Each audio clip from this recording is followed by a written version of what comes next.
মানে বিশ্বের সবচেয়ে বড় ফিতনা ছিল দ্বিতীয় বিশ্বযুদ্ধ। তার আগে একটা হয়েছে প্রথম বিশ্বযুদ্ধ, যেখানে প্রায় কয়েক কোটি মানুষ মারা গেছে, আর সেকেন্ড ওয়ার্ল্ড ওয়ারে আরও বেশি মানুষ মারা গেছে।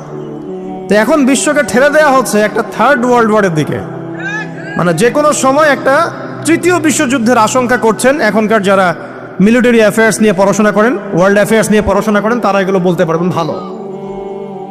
বিশ্বকে একটা খাদ্য মন্দার দিকে ঠেলে দেওয়া হচ্ছে, বিশ্বকে একটা দুর্ভিক্ষের দিকে ঠেলে দেওয়া হচ্ছে, এবং মহামারীর মধ্য দিয়ে অলরেডি কিন্তু আমাদের বিভিন্ন দেশের ইকোনমিক অবস্থা ভালো না, তার উপরে খাদ্য সংকট, তার উপরে যে বৈশ্বিক যুদ্ধগুলো, আমদানি রপ্তানি বন্ধ হয়ে যাচ্ছে, তেল গ্যাসের দাম বেড়ে যাচ্ছে, জনগণ হাহাকার করছে।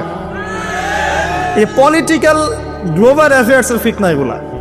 তা আপনাকে এই জন্যই প্রথমে আমি একটা কথা বললাম যে ফিতনাময় একটা পরিবেশে একজন মুমিন যার অন্তর্দৃষ্টি আছে, যে কোরআন এবং সুন্নাহ দিয়ে এই বিশ্বের